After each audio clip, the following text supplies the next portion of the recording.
우리가 말씀을 살펴보기로 원합니다. 다윗이 다윗 왕이 어느 날 무슨 생각에서 했는지 곁에 있는 군사령관 요압에게 너는 이스라엘 모든 지파 가운데를 두루 다니면서 인구조사를 해서 백성의 수가 얼마나 되는지 내게 보고하라. 이렇게 했습니다.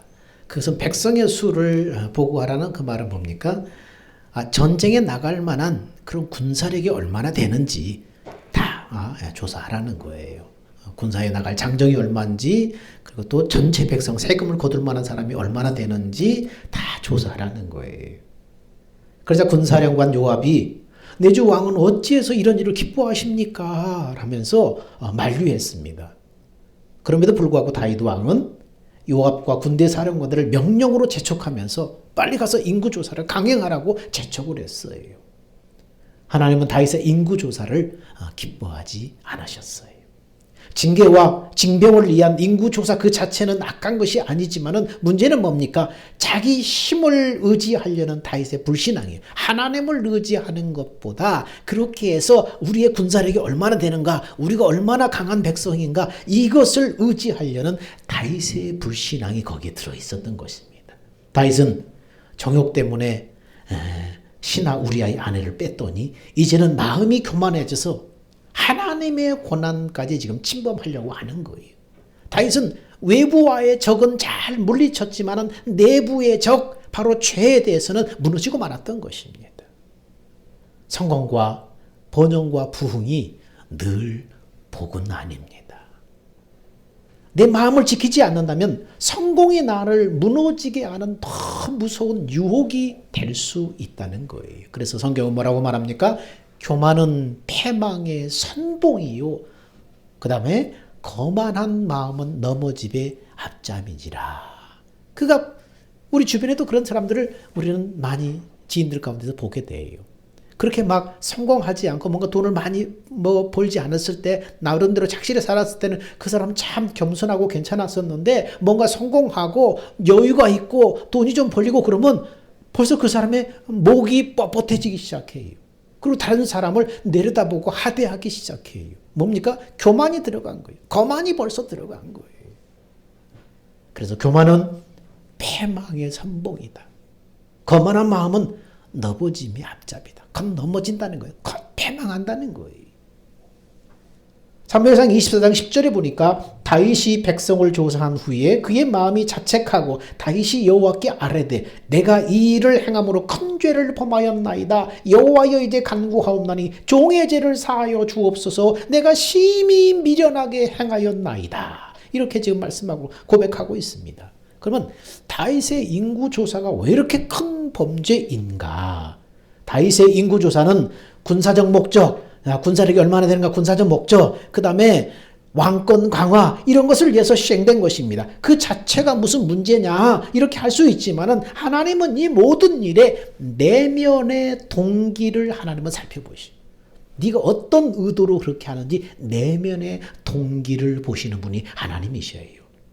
하나님의 왕이 되시는 신정국가인 이스라엘 백성을 증대시키는 것은 하나님의 주권이에요. 근데 다윗이 자처해서 그 백성의 수요를 세는 것은 이스라엘의 진정한 왕이신 하나님의 주권에 도전하는 일이 되기 때문에 그것은 죄라는 거예요. 그래서 요압도 이것을 알고 만류한 거예요. 어째 이런 일을 기뻐합니까? 요압도 그 밑에 있는 곁에 있는 요압 장군도 그것을 벌써 알고 만류했어요. 근데 한번 교만에 들어가 버리니까 어떻게 해요? 백성들의 신하들의 그러한 청원도 듣지 않아요. 귀담아 버려요. 귀를 막아버려요. 그런데 다윗은 얼마 가지 못해서 곧 양심의 가책을 받습니다. 다윗은 백성을 조사한 다음에 왜 자책을 했는가? 자, 10절에 보니까 다윗이 백성을 조사한 후에 그의 마음에 자책하고, 얼마 못 갔다는 거예요. 그 만족감은, 야, 내 군사력은 이 정도 되고 우리 주변의 모든 나라들 다 내가 통합했고, 그러면서 막 그 군사력과 그런 거 성과에 대해서 이제 교만한 마음이 들어서 이 만족감이 있었는데, 근데 곧이어서 양심의 가책을 받았다는 거예요. 여기서 자책하고 조사한 후에 그의 마음이 자책하고, 이런 뜻은 히브리어로 나카라는 그러한 단어인데, 때리다, 치다, 이런 의미를 가지고 있습니다. 무슨 말입니까? 하나님께서 무디어진 양심을 때리다, 치다 이런 것을 말하는 거예요. 하나님이 그 무디어진 양심, 교만한 마음, 거만한 마음이 들어서 하나님의 말씀을 어기고 그렇게 행하는 그의 마음에 깨닫도록 치는 거예요. 때리는 거예요. 하나님은 성령을 통해서 지금도 믿는 자의 양심을 때리고 쳐서 찔리게 하는 거예요. 아프게 하는 거예요. 그래서 알게 하는 거예요. 그래서 하나님 앞에 죄가 드러날 때는 우리는 빨리 하나님 앞에 토설하고 고백하고 엎드리는 수밖에 없습니다. 다윗은 인구조사를 이것이 죄라는 것을 상당한 기간이 지나서 깨닫게 됩니다. 여러분 인구조사를 해라 하고 할 때부터 그 마칠 때까지 얼마나 걸렸는가 8절에 보니까요. 9달 20날에 대해서 인구조사가 끝났다는 거예요. 그러니까 그 일을 시키고 나서 다윗이 얼마 만에 이것이 하나님 앞에 큰 내가 죄다. 이 정말 내가 미련하게 행했다. 언제 깨달았어요? 9달 20날이 지나서야 자신의 허물을 깨닫고 그것이 죄라는 것을 깨닫고 참회하고 사죄를 구하는 거예요. 내가 큰 죄를 범하였나이다. 이제 간구하오니 종의 죄를 사하여 주옵소서. 내가 심히 미련하게 행했습니다. 하나님 앞에 토설하고 자백하는 거예요. 여러분 죄의 용서 하나님은 그 다윗의 사죄와 그 고백과 그것을 들으시고 다윗을 용서하셨어요. 근데 죄의 용서가 징계를 면제하는 것은 아니에요. 죄의 용서가 징계의 면제를 뜻하는 것은 아니라는 거예요. 다윗도 자기가 저지른 그 죄에 대한 책임을 회피하지 않고 어떻게 하나님의 처분에 맡깁니다. 그러면 여러분 아니 잘못을 깨닫고 회개했는데 왜 징계하나요? 징계가 뭐예요? 징계라는 것은 헬라어로 파이디오, 양육하다, 가르치다, 훈련하다, 고쳐주다 이런 의미를 가지고 있어요. 징계 안에는. 그러므로 징계라는 것은 규칙이나 행동 강령에 순종하도록 사람을 훈련시키는 과정이에요. 근데 처벌은 어떻게 해요? 범죄에 대한 대가, 보복으로 벌금이나 형벌을 부과하는 것을 처벌이에요. 근데 하나님은 지금 다윗에게 뭐예요? 처벌이 아니라 죄는 용서했지만 뭡니까? 징계. 규칙이나 이 행동 강령에 순종하도록 다윗을 훈련시키는 그런 과정으로서의 지금 징계를 내리는 거예요. 징계의 목적은 뭡니까? 미래를 위한 거예요. 부모가 자식에게 회초를 대는 것은 뭡니까? 자식의 미래에 잘 되라는 거예요. 자식의 미래에 잘 되라고 회초를 대는 거예요. 근데 훈계만 하고 징계가 없으면 어떻게 해요? 더 큰 악을 조장하고 또 피상적인 회개를 낳을 수 있기 때문에 회초를 드는 거예요. 징계가 없으면 징계가 따라오지 않으면 그것이 교육이 잘 되지 않아 깊이 박히지 않아요. 그래서 다음에 더 큰 죄를 범할 수가 있어요. 더 큰 죄를 범할 때 용감해질 수가 있어요. 그렇기 때문에 징계가 따르는 거예요. 왜요? 이것이 바로 양육하고 가르치고 훈련하고 고쳐주기 위한 과정이기 때문에 그게 들어가는 거예요. 근데 처벌은 어떻습니까? 과거의 잘못에 대한 복수, 응징으로 때리는 것이 처벌이에요. 근데 하나는 뭡니까? 믿는 자가 회개할 때 그 죄에 대한 책임, 징계를 내리시는 것입니다. 그런데 세상은 어때요? 징계와 처벌의 경계가 모호해요. 사랑의 명목으로 징계 회초를 든지만은 실제로 뭡니까? 처벌을 위한 것일 때가 많아요. 근데 이것을 가장 잘 아는 사람은 누구예요? 맞는 사람이에요. 회초리를 드는 사람은 해초리를 드는 사람은 이게 사랑의 징계인가 아니면 처벌인가 이것을 헷갈리기도 해요. 때리다 보면. 근데 뭡니까? 회초리를 드는 사람은 착각을 하지만 맞는 사람은 정확히 알아요. 아 이것은 징계구나. 나 잘 되라고 때리는 징계구나.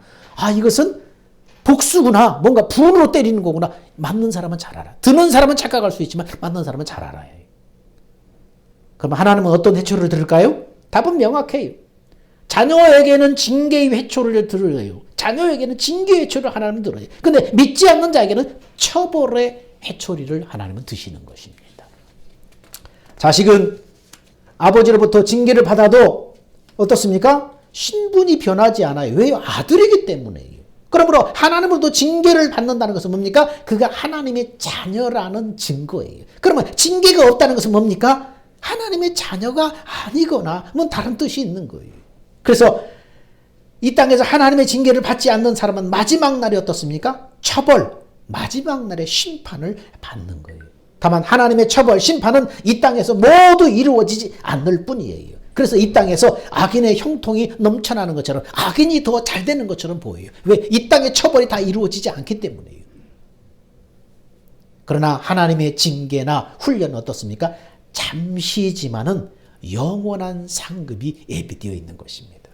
고린도전서 11장 32절에 보니까 우리가 판단받는 것은 주께 징계를 받는 것이니 이는 우리로 세상과 함께 정죄함을 받지 않게 하려 함이라. 세상과 함께 정죄를 안 받도록 하기 위해서 어떻습니까? 심판날에 세상과 함께 그 영원한 형벌 속에 같이 그렇게 심판받지 않기 위해서 이 땅의 죄를 범하고 하나님께 불순종하면 바로 하나님 앞에 징계를 받는다는 거예요.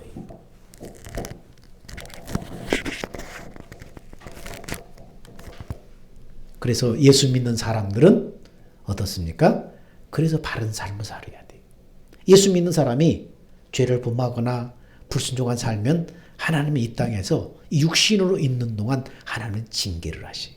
그래서 주님 앞에 섰을 때 그 남은 그 징계 때문에 남은 그 죄에 대한 결과 때문에 안 믿는 사람과 함께 심판받지 않도록 하기 위해서 이 땅에 사는 동안 징계를 다 받게 하시는 거예요. 그래서 우리는 어떻습니까? 두렵고 떨림으로 믿음 생활을 잘해야 하는 것입니다. 히브리서 12장 6절에 보니까 주께서 그 사랑하시는 자를 징계하시고 그가 받아들이는 아들마다 채찍질이라 하셨으니, 자, 징계는 다 받는 것이거늘 너에게 징계가 없으면 사생자요 친아들이 아니니라. 사랑하기 때문에 징계한다는 거예요. 사랑하기 때문에 그를 때리고 회초를 든다는 거예요. 이거 징계가 없으면 어떻습니까?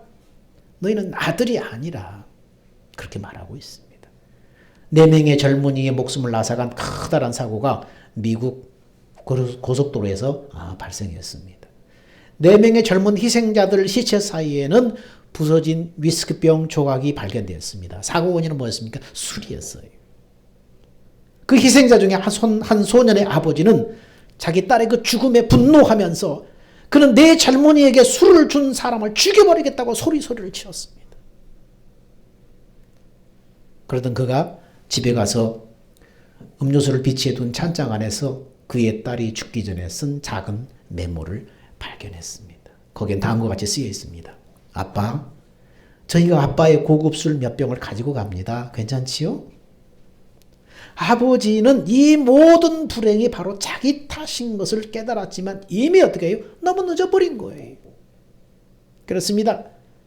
심은 대로 거두는 거예요. 하나님은 자녀에게 징계 회초리를 댑니다. 그러나 믿지 않는 자에게는 어떻습니까? 처벌의 회초리를 드시는 것입니다. 이것이 하나님의 공의예요. 사무엘하 24장 10절에 내가 이 일을 행함으로 큰 죄를 범하였나이다. 이제 간구하오니 종의 죄를 사하여 주옵소서. 내가 심히 미련하게 행하였나이다. 다윗은 죄에 대한 책임을 회피하지 않고 하나님의 처분에 징계를 맡기는 거예요. 그러자 선지자 가세에게 하나님의 계시의 말씀이 임하였습니다. 24장 12절에 그렇게 말합니다. 가서 다윗에게 말하기를 여호와께서 이와 같이 말씀하시기를 내가 내게 3가지를 보이노니 너를 위하여 너는 그 중에 하나를 택하라. 내가 그것을 네게 행하리라. 3가지 너를 위한 네가 저지른 죄에 대한 그 죄 책임을 따르는데 3가지 징계가 있는데 그 중에 하나를 택해라. 네가 너한테 선택권을 주겠다. 하나를 택해라. 첫 번째는 이스라엘 땅에 7년 동안 기근이 임하는 거. 그래서 배고픔 속에서 굶주리는 거. 두 번째는 다윗 왕이 원수에게 쫓겨서 3달 동안 도망다니면서 생사를 다투는 거. 그 다음에 세 번째는 그 땅에 사흘 동안 전염병이 창궐해서 백성들이 병으로 죽어가는 것. 이 3개 중에 어떤 것인지 하나 택해라. 다윗 왕은 3번째, 사흘 동안 전염병이 창궐하는 것. 이것을 택했습니다. 다윗이 마지막 이 징벌을 선택한 이유가 뭡니까? 14절에 그렇게 말합니다. 다윗이 가세에게 이르되 내가 고통 중에 있도다 청하건대 여호와께서는 긍휼히 크시니 우리가 여호와의 손에 빠지고 내가 사람의 손에 빠지지 아니하기를 원하노라. 사람의 손에 빠지지 않고 하나님의 손에 내가 매맞기를 원하노라. 여러분, 이왕 같이 매맞는 것, 이왕 매맞는 것 누구 손에 매맞는 게 낫겠어요? 내가 어떤 죄를 저질러서 그 죄에 대한 대가로 곤장이 한 100대 누가 때려야 되는 형벌을 처해졌어요. 그러면 나와 전혀 상관없는 다른 사람에게 곤장 100대를 때리라고 맡기겠어요? 아니면 나를 잘 알고 사랑하는 엄마 아빠한테 차라리 엄마가 때려주세요. 차라리 아빠가 나를 때려주세요. 누구한테 맡기겠어요? 그렇습니다. 다윗은 하나님의 손에 직접 징벌을 받는 게 낫다고 생각했어요. 긍휼이 풍성하신, 나를 사랑하시고 긍휼이 풍성하신 하나님의 손에 직접 내가 매맞는 게 낫겠다. 그렇게 생각해서 세 번째를 택한 거예요. 왜요? 전염병은 당시에 하나님의 직접적인 형벌로 여겨졌습니다. 그래서 대적의 손에 죽거나 기근으로 백성들이 도탄에 빠지기보다는 내가 하나님의 직접적인 형벌을 받는 것이 낫다고 생각했어요. 하나님께 매맞는 것이 더 낫다고 생각한 것은 진노 중에라도 하나님의 위로와 자비를 받을 수 있을 것이라고 생각했기 때문입니다. 그래서 다윗은 은혜로우신 하나님께 매맞는 것을 택함으로 징계도 회복도 모든 주권이 하나님께 있음을 인정한 것입니다. 이 세 가지 재앙은 다윗이 자랑하던 힘, 그 교만을 꺾어놓기에 충분했습니다. 이를 통해서 하나님은 이스라엘의 진정한 주권자가 누구인가를 다윗으로 하여금 깊이 박히도록 깨닫게 하셨습니다. 다윗은 백성들이 전염병으로 죽어가는 진노 중에 아리우나의 타작마당에서 선 여호와의 사자, 바로 전염병으로 백성들을 이렇게 창궐하게 해서 죽어가게 하는 그 천사, 그 여호와의 사자를 딱 만나서 거기서 요청합니다. 다윗이 뭐라고 요청합니까? 자, 한번 우리 24장 17절 볼까요? 다윗이 얼마나 정말 진실하게 회개를 하고 있는지 이 말씀 속에 다 드러나고 있어요. 형식적인 그냥 징계를 모면하게 해서 그렇게 형식적으로 회개한 것이 아니라 정말로 다윗이 회개하고 있구나. 그걸 17절 속에 우리가 발견하게 됩니다. 같이 한번 읽어봅시다. 시작. 다윗이 백성을 치는 천사를 보고 곧 여호와께 아뢰어 이르되 나는 범죄하였고 악을 행하였거니와 이 양무리는 무엇을 행하였나이까? 청하건대 주의 손으로 나와 내 아버지 집을 치소서. 다윗이 얼마나 진실하게 정말 회개했는지 이 속에 나타나고 있어요. 내가 범죄했다. 내가 악을 행했다. 이 양무리들을 치지 말고 차라리 나와 내 아버지 집을 치소서. 하나님, 이 죄 없는 이 백성들 치지 말고 전염병으로 죽어가는 이 불쌍한 사람들 치지 말고 차라리 나를 때리세요. 나를. 이렇게 하나님 앞에 간구합니다. 여러분, 이 정권이 바뀌면서 그런 것을 많이 봅니다. 어떤 지도자는 감옥에 가거나 어떤 억울한 누명을 쓰고 가더라도 그 사람들이 자기를 막 해하려고 억울한 누명을 씌우고 그럴 때도 뭐라고 말해요? 내가 다 내 책임이다. 내가 다 떠안고 가겠다. 그 대신 내 부하들 건들지 말아라. 이렇게 말하는 사람이 있는가 하면 자기는 죄가 없다. 지 사람들이 한 거다. 자, 발뺌 많은 사람, 두 종류의 사람이 있어요. 박근혜 대통령도 오게트라고 생각했어요. 내가 다 안고 가겠다. 그 사람들을 괴롭히지 말아라. 전두환 대통령, 얼마 전에 서구하신 전두환 대통령이 그랬어. 내가 다 안고 가겠다. 내 부하들 건들지 말아라. 내가 다 안고 가겠다. 다 내 탓이다. 내가 안고 가겠다. 건들지 말아라. 김관진 국방부 장관도 그랬죠. 억울한 누명을 쓰고 옥에 갇혔는데 내가 다 책임지겠다. 다 내 탓이다. 내 부하들 건들지 마라. 내 주변 사람들 건들지 말아라. 그런데 반대의 사람들이 많아요. 약한 사람들은 어떻게 하든지 내 탓 아니다. 내가 한 거 아니다. 주변 사람들이 그랬다. 대장동의 화천 무슨 이유인가 보세요. 자기는 안 했다는 거예요. 자기는 한 점 죄가 없다는 거예요. 티끌만한 죄도 없대요. 다 다른 사람들이 했다는 거예요. 자기가 리더였고 책임자였지만.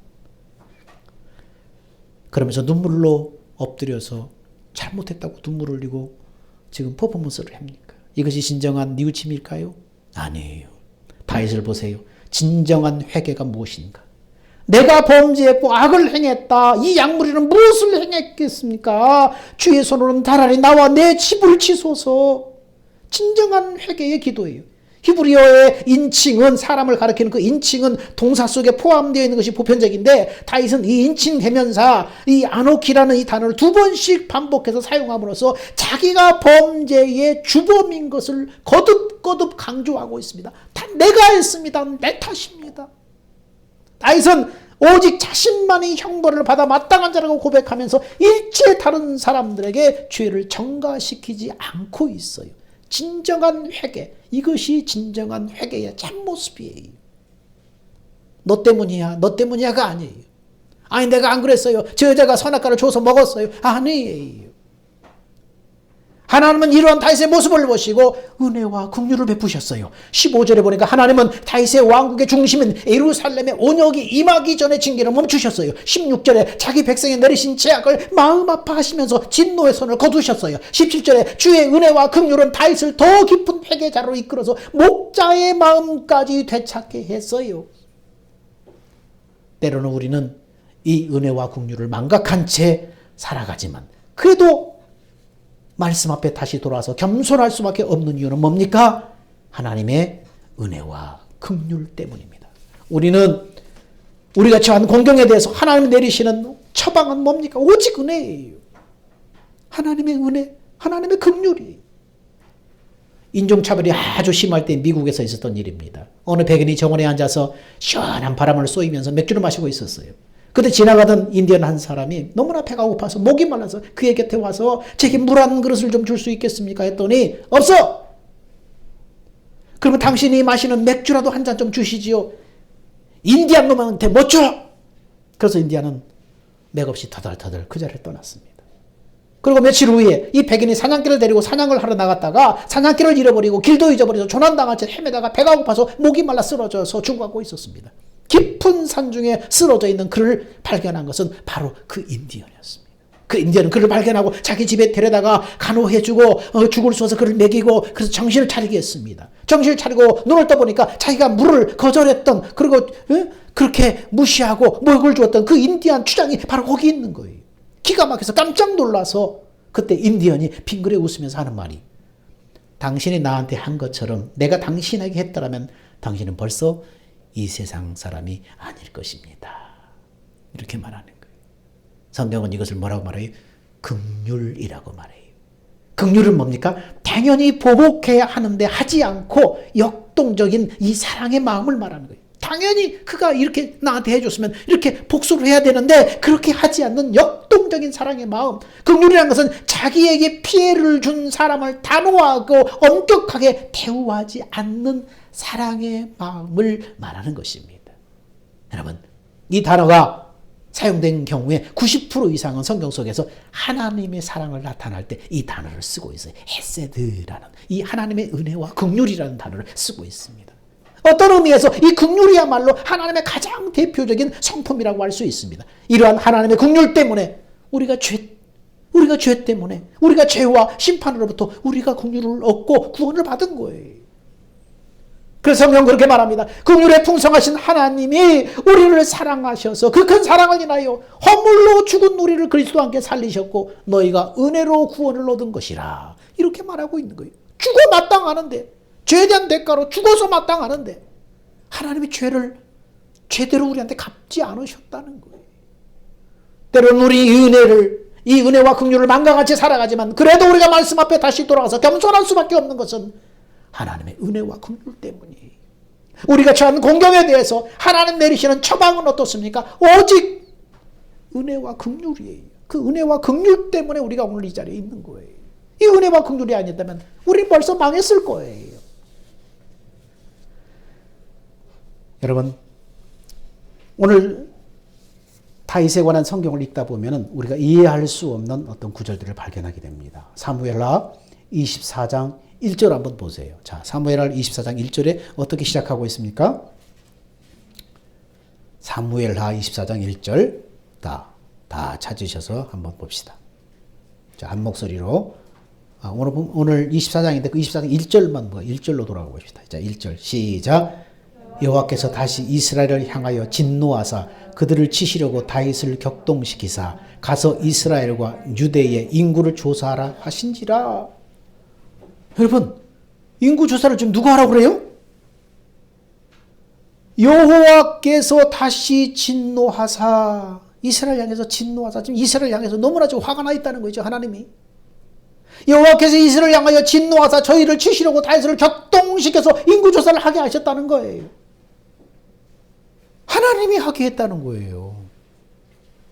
근데 이 사건을 역대상 21장에서는 어떻게 말하냐면 이 일의 발단은 사단이 다윗을 격동했기 때문이라고 기록하고 있습니다. 똑같은 이 내용을 사단이 다윗의 마음을 격동해서 인구조사를 하게 했다고 기록하고 있는 것입니다. 그러므로 이러한 사실을 종합해서 볼 때 하나님은 이스라엘을 징계하기 위해서 사단이 다윗을 격동하는 것을 허용하셔서 다윗이 죄를 범함으로 이스라엘에게 환난이라는 징계를 주셨다는 것을 알 수 있습니다. 그러므로 이스라엘의 환난이 임하게 된 근본 원인은 뭡니까? 다윗의 인구조사 이전에 이스라엘에게 내재된 죄 때문이라는 거예요. 이스라엘에 내재된 만연한 그 죄 때문에 하나님께서 이스라엘을 향하여 진노하셨어요. 그 진노의 마음 때문에 이들을 징계하시려고, 처벌해서 지옥 보낼 수 없으니까 징계해서 고치려고 사단이 다윗을 격동하는 것을 말리지 않았어요. 그리고 그것을 이용해서 이스라엘을 징계하신 것입니다. 그렇다면 백성들의 죄는 무엇입니까? 그 이전에 백성들의 죄는, 지금 하나님을 진노하게 했던 그 백성들의 죄는 무엇입니까? 어째서 하나님은 그들을 징계하시는 것인지 우리는 그 구체적인 이유를 우리는 알 수 없지만은, 다음은 우리는 그 전체적인 이 맥락을 볼 때 두 가지를 추정할 수 있습니다. 하나는 이스라엘이 하나님께서 세우신 다른 하나님께서 세우신 다윗 왕을 버리고 압살롬의 반역에 가담했다는 거예요. 이스라엘 백성들이 압살롬의 반역에 가담한 것은 다윗을 이스라엘 왕으로 세우신 하나님의 주권에 도전하는 행위로서 곧 하나님께 대한 반역이었다는 것입니다. 그래서 하나님은 이스라엘을 징계하기 위해서 사단이 다윗을 격동해서 인구조사를 할 때 말리지 않고 묵인하셨어요. 다른 하나는 이스라엘의 교만에서 그 원인을 생각해 볼 수 있습니다. 당시 이스라엘은 다윗의 치리 아래서 주변의 모든 나라들 다 이기고 통합해서 부강한 나라를 이루었습니다. 그리고 그런 사실을 이스라엘 백성들로 하여금 그것이 마치 자기들이 잘나서 이룩한 것이냐 교만에 빠져 있었다는 것입니다. 겸손했던 경건했던 다윗마저도 인구조사를 하고 싶은 교만에 사로잡혀 있는 것으로 보아서 당시 이스라엘의 분위기를 여러분 우리는 짐작하게 하는 거예요. 자, 우리나라가 우리가 해냈어, 우리 힘으로 해냈어, 그 분위기가 지금 이스라엘에 팽배했다는 거예요. 그래서 그렇게 경건했던 겸손했던 다윗마저도 인구조사를 한번 해볼까, 내 군사력이 얼마나 되는가 한번 해볼까, 이런 교만한 마음이 들게 했다는 것입니다. 여기서 중요한 것은 이스라엘의 하나님의 징계가 임하게 된 원인이 다윗의 잘못 이전에 이스라엘 공동체 전체에 내재된 죄 때문이라는 사실을 여러분 기억해야 됩니다. 여러분, 우리는 흔히 나라가 위기가 닥치면 어떤 특정한 위정자가 잘못했기 때문이라고 그 사람을 욕하고 책망하는 것이 일쑤입니다. 그래서 옛날부터 내려오는 말은 뭐예요? 잘 되면 내 탓, 못 되면 나라님 탓이라는 옛말이 있을 정도입니다. 근데 엄밀하게 따져보면 하나님이 어떤 나라를 환난에 던지는 것은 위정자들의 잘못 이전에 그 백성의 죄악이 크기 때문이라는 것을 우리는 알게 되는 것입니다. 물론 무능한 이 정치가가 나라를 망칠 수도 있어요. 그러나 국민들이 깨어있으면 그런 위정자가 팔을 붙이지 못하는 거예요. 문제는 뭡니까? 그 위정자의 잘못 이전에 국민들의 그 백성들의 죄악이라는 거예요. 그 사이에 만연된 백성들의 잘못된 이것이 하나님의 진노를 불러일으키는 거예요. 그래서 그 나라를 환난 가운데 집어던지는 거예요. 여러분, 1974년에 미국의 37대 닉슨 대통령이 뇌물을 수수한 혐의로 권좌에서 물러나 있던 워터게이트 사건을 보면은요, 물론 그는 닉슨 대통령 무능한 정치가가 아니었어요. 그는 뛰어난 외교술로 공산 진영과의 냉전을 종식시키는 동서대탕틀을 열었던 사람이에요. 근데 그는 개인적인 비리로 국민들과 정치가들로부터 신임을 얻고 임기를 다 못 채우고 권좌에서 물러나고 말았습니다. 근데 만일 당시 미국 국민들 사이에 닉슨처럼 뇌물을 주고받는 관행이 일상화되어 있다면, 그런 죄악이 관행처럼 일상화되었다면 닉슨의 행위가 문제거리가 될까요? 자기들도 다 그렇게 해먹는데? 또한 그 비리가 쉽게 드러날 수 있을까요? 너도 나도 다 똑같은데? 여러분, 지금 드러나는 우리나라의 비리들을 보세요. 그것이 어떤 그 정치가 그 한 사람만의 어떤 비리입니까? 아니에요. 그런 죄악이 지금 이 나라 국민들 가운데 만연돼 있어요. 한탕주의, 투기, 뇌물. 누가 그렇게 만들었어요? 잘못된 재판관들, 잘못된 판관들, 재판 걸으라고 돈을 받고 재판 걸으라고 잘못된 구원 판결을 내려주고, 여러분 우리가 어려움에 처하면 그 죄에 대한 징계를 받는 것이 아니라 어떻게 돈 싸들고 와서 그 징계를 면할까, 잘못을 면할까, 덮어볼까, 그런 관행들이 일상화되었잖아요. 그래서 돈이 통하지 않으면 이러면 경찰이든 검찰이든, 그렇습니다. 악한 시대는 악인이 힘을 얻고 선한 시대는 선한 사람들이 힘을 얻는다는 말처럼, 나라가 그릇된 정치로 인해 환란에 빠지는 것은 그 전체 국민들이 죄로 물들었기 때문에 하나님이 그 허물을 물으시는 거예요. 그러므로 만일 이 나라가, 내가 속한 공동체가 혹은 교회가 여러 가지 문제로 어려움에 빠진 경우 그 지도자를 택하기 전에 먼저 우리에게, 자신에게 문제가 있지 않는가를 철저하게 살펴보고 회개하고 그것을 바로 잡아야 합니다. 거기로부터 시작해서 공동체를 고치고 사회를 고치고 더 나가서 국가를 바로잡는데 앞장서야 하는 것입니다. 백성의 문제예요. 물론 지도자의 잘못이 아니라는 게 아니에요. 그 이전의 백성의 잘못이라는 거예요. 여러분, 하나님은 사단의 종인 죄인을 독생자 예수님의 십자가 대속으로 죄됨에서 해방시켰어요. 그리고 부활 승천하여 믿는 자에게 성령으로 임하여 하나님의 생명으로 거듭나게 했어요. 그리고 이제는 유혹의 욕심을 따라가는 옛사람을 벗어버리고 심령이 새롭게 되어서 하나님을 따라 새사람을 입으라, 그렇게 말씀해요. 옛사람 벗어버리고 새사람을 입으라. 여러분, 어떻게 유혹으로 충동하는 옛사람으로 살지 않고 진리를 따르는 새사람으로 살 수 있습니까? 내가 예수 믿고 거듭난 생명으로 살고 싶은데 유혹으로 충동하는 옛사람으로 살지 않고 거절하고 새사람으로 살고 싶은데 어떻게 그렇게 살 수 있습니까? 세상에 다 그렇게 썩어져서 그 관행대로 돌아간다고 할지라도 나는, 예수 믿는 나는 말씀을 따라 살아야 돼요. 설사 그것이 징계가 내게 닥쳐올지라도 그 징계를 기꺼이 감수하며 하나님 앞에 나를 다듬어야 하는 것입니다. 로마서 8장 4절은 그렇게 말합니다. 어떻게 옛사람으로 살지 않고 새사람으로 살 수 있을까? 육신을 따르지 않고 그 영을 따라 행하는 우리에게 율법의 요구가 이루어지게 하려 하심이라. 어떻게 육신을 따르지 않고 영을 따라 행하는 우리에게 말씀이 이루어지게 하셨다는 것입니다. 무슨 말입니까? 하나님께서는 인간에게 자유의지를 주셨어요. 하나님은 우리의 자유의지를 무시하고 강압적으로 우리를 끌고 가지 않아요. 다윗이 인구조사를 하게 된 것은 사단의 격동을 받아서 다윗이 선택한 행동이었기 때문에 그 책임은 다윗에게 있는 거예요.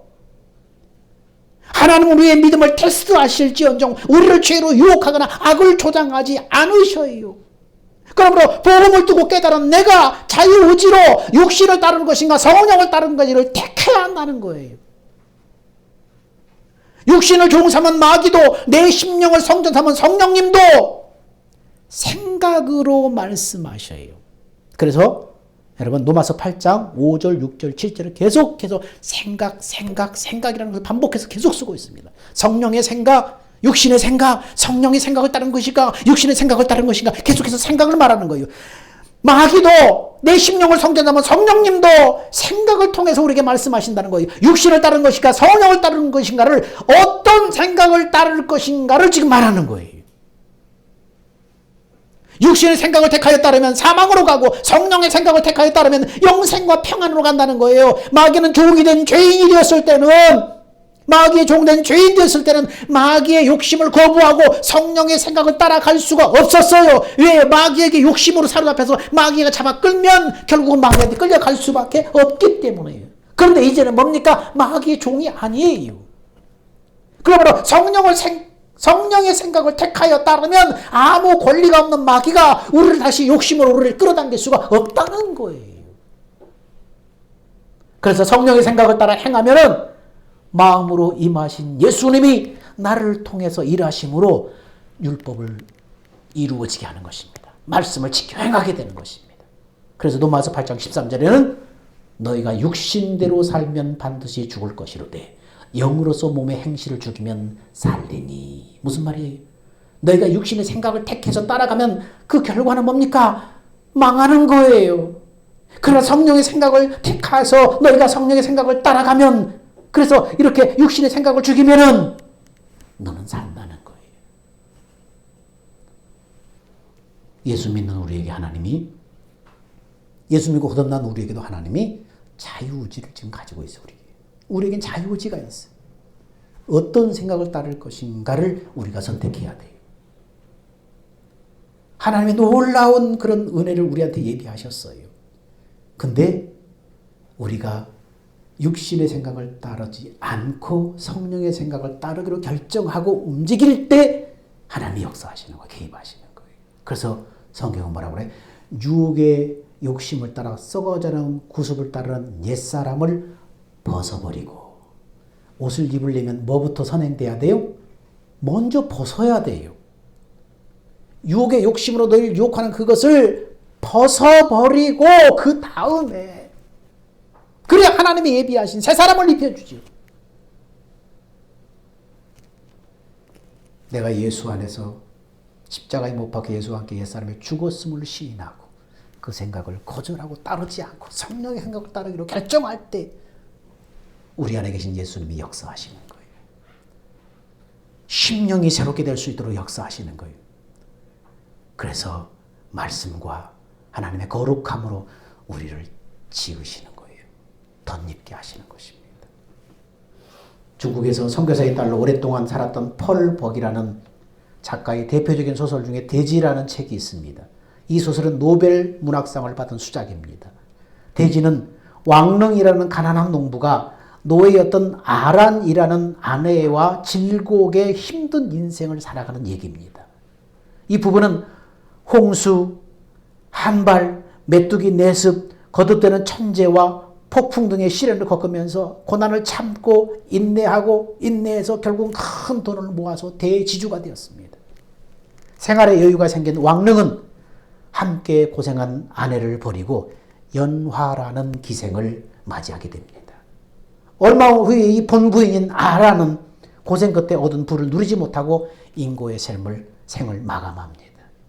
양심의 가책을 느낀 왕릉은 성대한 장례식을 치러주지만 그렇게 한다고 해서 그 아내의 그 영혼을 이루어 줄 수 있는 것은 아니었습니다. 근데 마지막은 성대한 장례를 치러주면서 끝나요. 여러분, 뭔 얘기입니까? 사람은 부와 권세를 가지게 되면 다른 생각을 하기 쉽다는 거예요. 그러므로 날마다 죄의 미혹과 유혹에 넘어가지 않도록 언제나 자신을 돌봐야 돼요. 살아계신 하나님을 경험할 수 있도록 날마다 내가 죽었음을 알고 내 생각을 내려놓고 네 안에 예수를 믿음으로 살아야 돼요. 내 생각을 내려놓고 성령의 생각을 따름으로 주의 음성을 듣고 주님의 마음으로 인도받아야 하는 것입니다. 그래야만 우리는 오늘 하나님이 기뻐하는 그런 사람으로 이 땅에서 살다가 주님 앞에 서는 날 잘했다 칭찬받는 주인공이 될 수 있는 것입니다. 이 땅의 전부가 아니에요. 이 땅은 훈련장이에요. 100년 남짓 사는 이 땅 기간 동안 하나님은 우리를 훈련하시고 양육하시고 다듬으셔서 이 땅의 부귀와 영광이 아니라 하나님의 나라를 기업으로 받는 사람으로 준비시키는 거예요. 그럼 여러분, 날마다 내 생각을 내려놓고 성령의 생각을 따름으로 주님의 음성을 듣고 주님의 마음으로 인도받는 여러분 다 되시기를 축원드립니다. 기도하겠습니다. 사랑과 은혜가 풍성하신 하나님 감사합니다. 오늘 다윗의 인구조사 얘기를 통해서 우리가 하나님이 주시는 깨달음과 교훈들을 마음에 깊이 새깁니다. 각자가 하나님이 주신 그 깨달음을 안고 우리 삶의 현장 속에서 나는 어떤 삶을 살아야 되는가? 나는 어떤 회개를 해야 되는가? 나라의 환난과 위기 가운데 던져질 때 그것은 먼저 나 자신을 돌아보고 나 때문입니다. 우리 때문입니다. 하나님 앞에 그렇게 기도할 수 있는 사람들 다 되게 하여 주옵소서. 부조리한 세상에 구조를 탓하기 전에 내 생각을 내려놓고 성령의 생각을 따름으로 날마다 주의 음성을 듣고 주님의 마음으로 인도받는 그런 사람으로 빚어질 수 있도록 우리를 이끌어 주옵소서. 감사하며 예수님의 이름으로 기도합니다. 아멘. 다 같이 기립합시다. 주님 다시 오실 때까지